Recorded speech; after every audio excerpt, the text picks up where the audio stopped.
Pernahkah kalian mendengar tentang Godline? Bukan panduan mengerjakan PR ya. Tapi ini adalah julukan NATO untuk sebuah sistem senjata yang mengubah jalannya sejarah peperangan udara. Halo semuanya, kembali lagi di channel saya. Di video kali ini kita akan membahas sebuah sejarah yang sangat menarik. Dan informasi ini saya dapatkan dari berbagai website terpercaya. Ini dia S-75, atau kalau kata orang Soviet dulu, makanya NATO lebih suka disebut SA-2 Godline. Lahir di Uni Soviet pada tahun 1957. Rudal permukaan ke udara ini langsung jadi primadona. Bayangkan saja nih, sampai hari ini S-75 adalah sistem rudal SAM yang paling banyak digunakan dan didistribusikan sepanjang sejarah. Ini kayak kijangnya dunia rudal ya, ada di mana-mana nih. Kenapa bisa sepopuler itu? Sederhana saja nih, efektif dan relatif terjangkau. Biasanya memang nggak secanggih rudal-rudal masa kini, tapi di zamannya, S-75 adalah momok bagi pesawat-pesawat musuh. Vietnam Utara ya, bahkan mengandalkan rudal ini mati-matian selama Perang Vietnam untuk melindungi Hanoi dan Haiphong. Dan tahukah kalian, Cina juga ikut memproduksinya dengan nama HQ-1 dan HQ-2.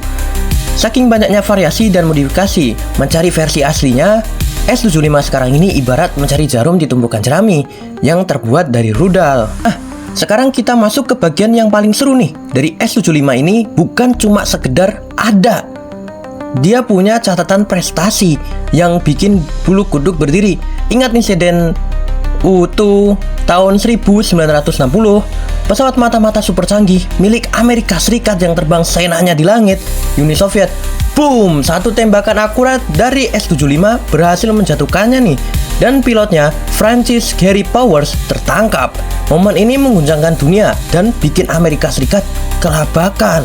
Jauh sebelum itu, S-75 sebenarnya sudah mencicipi kemenangan pertamanya.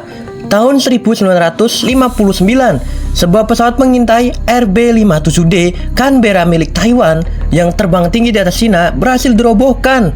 Tapi lucunya nih, keberhasilan ini dirahasiakan dan diklaim oleh Angkatan Udara Cina. Kenapa? Ya biar program S-75 mereka tetap jadi kejutan. Ini kayak lagi main peta umpet teknologi, seru kan? Kalian pasti bertanya-tanya, kenapa sih Uni Soviet repot-repot bikin sistem rudal yang bisa pindah-pindah segala? Jadi gini ceritanya.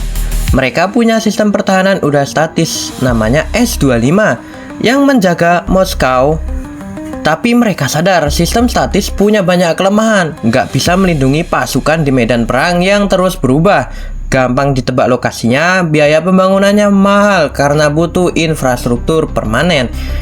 Nah, ide sistem bergerak ini brilian, lebih fleksibel, bisa dipindah-pindah buat menghindari serangan musuh. Dan bisa melakukan serangan kejutan dari tempat yang nggak disangka-sangka.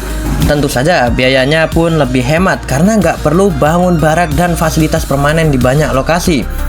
Ini tuh ada biang keladinya. Juga nih, di tahun 50-an Amerika Serikat dan Inggris lagi gencar-gencarnya mengembangkan pesawat pengebom strategi jarak jauh. Pembawa bom nuklir, sebut saja Boeing B-47, B-52, Avro Vulcan dan teman-temannya. Pesawat-pesawat ini adalah ancaman nyata buat Uni Soviet. Makanya mereka butuh payung pertahanan udara yang lebih lincah dan efektif. Dan lahirlah si S-75 ini sebagai jawabannya. Usai sudah bahasan yang informatif kita tentang S-75 Godline, sang legenda pemburu langit yang kontroversial dalam dinamika konflik global.